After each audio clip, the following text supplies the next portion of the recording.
आप MBBS and engineering पढ़ाई कर रहे हो and you are looking for financial support, then this scholarship is for you. Vishwa Prakash mission लेकर आया है एक बढ़िया स्कॉलरशिप अपॉर्चुनिटी जो आपकी पूरी फीस कवर कर सके। And the best part is ये सबके लिए है, बिना किसी कास्ट प्रेफरेंस के। प्रीवियस वीडियो में बहुत सारे कमेंट्स आए थे related to general category scholarship information, तो ये वीडियो है आपके लिए।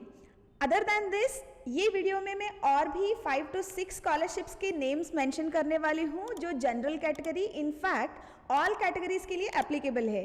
तो वीडियो विदाउट स्किपिंग एंड तक जरूर देखिए। विश्व प्रकाश मिशन चैरिटेबल ट्रस्ट एक ऐसी इनिशिएटिव है which is design to support a deserving student with a financial support to pursue their dream of becoming engineer और डॉक्टर्स ऑफ इंडिया। ये एक ऐसी स्कॉलरशिप अपॉर्चुनिटी है जो स्टूडेंट फाइनेंशियल सपोर्ट की जरूरत है एंड वो परस्यू करना चाहता है अपना MBBS या engineering and to be the contributor for the nation. तो ऐसे न्यू स्कॉलरशिप अपॉर्चुनिटी इन्फॉर्मेशन अगर आपको चाहिए तो सब्सक्राइब बटन जरूर क्लिक करना। तो now let us know who can apply this scholarship. अगर आप MBBS स्टूडेंट हो या MBBS कोर्स करना चाहते हो तो then you must have secured minimum of 625 marks in NEET examination as a fresher student. और अगर आप ऑलरेडी फर्स्ट ईयर या सेकेंड ईयर के MBBS में हो then you must have secured minimum of 70% in your first year और second year of MBBS and your family income should not exceed more than 3 lakhs rupees. And if you are pursuing engineering तभी आपकी ranking below 50,000 रहनी चाहिए in JEE means, or if you are pursuing first year and second year of engineering then you must have secured a minimum CGPA of 7.5% or 65% and your family income should range between 1 lakh to 3 lakh per annum. ये scholarship के लिए कोई भी cast preference नहीं होगा। जैसे कि मैंने पहले बताया है कि इस वीडियो में मैं आपको ऐसे स्कॉलरशिप इन्फॉर्मेशन दूंगी जो जनरल, इनफैक्ट ऑल कैटेगरी के लिए स्कॉलरशिप एप्लीकेबल हो।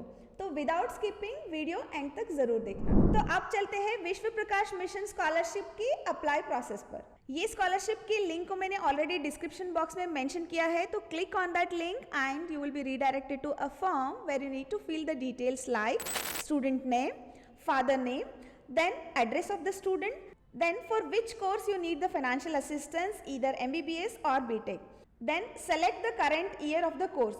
जैसे कि मैंने बताया है कि ये स्कॉलरशिप फ्रेशर, फर्स्ट ईयर या सेकेंड ईयर सबके लिए एप्लीकेबल है, तो आप ऑप्शन प्रॉपरली चूज कीजिए and it is not only for freshers, first year and second year students को भी फाइनेंशियल सपोर्ट मिल सकता है। एंड आपका फीस पर सेमेस्टर क्या है मेंशन कीजिए। अगर आप हॉस्टलाइट हो तो पर सेमेस्टर या पर ईयर आपके हॉस्टल फीस क्या है excluding mess fees.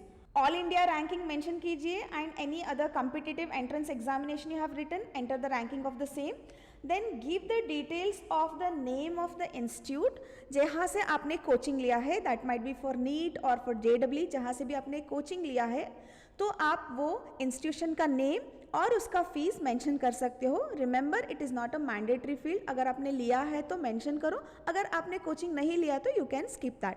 Then let's move on to the next one, that is and enter your previous year और semester marks if applicable. If you are in a second year और third year then you can mention those marks. Then what was your school fees और the college fees in class 12 वो mention कीजिए। Enter student mobile number and email ID. This is very important. In every video I convey the same message to student कि ये quick communication के लिए या further communication के लिए अगर आपका एप्लीकेशन शॉर्टलिस्ट हो रहा है तो आपका फ़ोन नंबर, ईमेल आईडी जो है उससे स्कॉलरशिप प्रोवाइडर आपको कम्युनिकेट करता है। तो make sure double check email ID and phone number and please provide a valid email ID and phone number. Then enter your caste. After that and further give the details like are you a BPL card holder, yes or no option बताइए। what is your total income of your parents, what is their nature of work, total loan taken by the family if applicable, अगर आपके family ने कोई loan लिया है आपके education के लिए तो वो भी मेंशन कीजिए। in case of your either parents death then mention the date of your both mother and father if they have passed away and what type of house you are living in, rental, parental house और self own. सो ये detail भी आपको provide करना होगा। अगर आप rented house में stay कर रहे हो तो उसका रेंट पर मंथ क्या है and who is taking care of that rent. देन आपके फैमिली में आप अकेले हो जो फर्स्ट ग्रेजुएट बन रहे हो तो mention the detail and number of siblings in your family. अगर आपके घर में कोई भी आपका सिबलिंग, आपके ब्रदर या सिस्टर पढ़ाई खत्म करके वो जॉब पे है तो what type of job they are doing and what is their monthly salary. अगर आपकी सिबलिंग्स दैट इज आपके ब्रदर या सिस्टर पढ़ाई कर रहे हो तो वो क्या पढ़ाई कर रहे हैं और उनकी फीस स्ट्रक्चर क्या है, ये भी इंफॉर्मेशन आपको प्रोवाइड करना होगा। Does your family has any other source of income? If yes, then provide the details of the same. After filling all the details, double check all the information once again and click on the radio button which says that all the given above information are true. जो भी आपने details दिया गया है वो सभी correct है. There is no any false information. Click on the option and click on the submit button.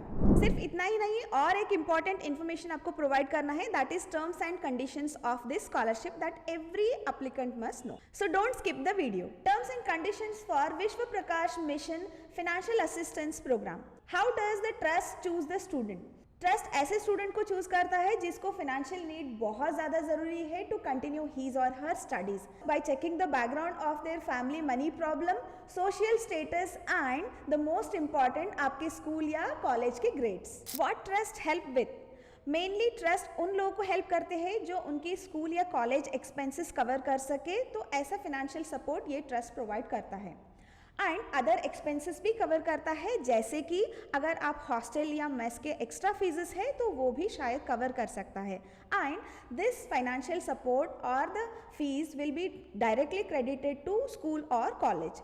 अगर आपको ये वीडियो अच्छा लग रहा है, अभी तक की इन्फॉर्मेशन आपको क्लैरिटी मिल रही है, तो please hit the like button and share with all needy students. Trust decision is final decision. For example, आपको एज अ स्टूडेंट क्या फाइनेंशियल सपोर्ट की ज़रूरत है, आपका फीस स्ट्रक्चर क्या है, आपका फैमिली का फाइनेंशियल बैकग्राउंड क्या है, ये सभी चीज़ों को वो ऑर्गेनाइजेशन इवेलुएट करता है। Based on that they decide how much money to be given for what student and their decision is final decision. No complaints are entertained either from a parent or the student. And the other thing is, what if you are getting help from other resources? Then organization or the trust has all right to discontinue your financial support which you are getting from VPM because they want to provide the opportunity for all the students. अगर आपको कोई और financial support मिल रहा है to continue your studies, जो VPM आपको support provide कर रहा है, that they want to utilize for other needy student. Showing the proof, as a student you must provide the necessary information, that is your fees structure, fees suppose to be paid and your results on a regular interval basis. No one is going to remind you, आपको खुद ये करना होगा। And if you fail to do so then they may stop providing the financial support at any instance. Checking your progress, आपके school या college से आपका grades and behaviour का बैकग्राउंड वेरिफिकेशन किया जाएगा and your parents can not interfere in that. And you cannot misuse the name of the trust और the organisation, that is VPM का नाम आप कहीं पे भी मिसयूज नहीं कर सकते for your self promotion. Not only these all points, your good behaviour is also counted by the trust. If you found a part of any illegal activities, damaging the properties or harming others, then trust will stop your financial support. No marriages during the studies. You are not allowed to get married while pursuing your courses or till you complete your courses. If found so, then your scholarship may get paused. Respect others, which is very important, like not only your marks and academic grades. Being nice with the other beneficiaries is also important. Your parent or the guardian must meet up the trust if any complaints are arrived with respect to you or as a beneficiary. Stay in touch with the trust. Like as a beneficiary or as a student, if your address, phone number, email ID, anything is getting changed or your fee structure is being updated, keep inform the trust at the earliest. Handling the problems. If you find any problems with respect to the staff of the trust, then you need to have the internal discussion rather spreading it with the outsiders. And your parent or the guardian must allow to publish your name, photo and the beneficiary amount if you have been shortlisted for this scholarship. The last and the most important terms and condition of the VPM trust is, if you fail to follow any of these terms and conditions, you may removed from the scholarship program and you may ask to return or refund the financial support which you have already received. So all the students who get selected or shortlisted for this VPM Trust scholarship, make sure that behave well and try to get the maximum financial support which is being provided from the trust to continue your education. जैसे कि मैंने पहले बताया था, मैं ऐसे list of scholarships की information आपको प्रोवाइड करूंगी जो जनरल कैटेगरी स्टूडेंट्स भी अप्लाई कर सकते हैं. The list is here. YRP foundation, Alambada foundation, north south India आघास foundation, Shri Bhuribai educational trust and trust सुवा स्कॉलरशिप. इन सभी स्कॉलरशिप की लिंक को मैंने डिस्क्रिप्शन बॉक्स में मेंशन किया है. जनरल कैटेगरी के स्टूडेंट्स थैंक्स कमेंट करना मत भूलिए. And if you need full video of these then let me know in the comment box. Signing off. Take care until next time.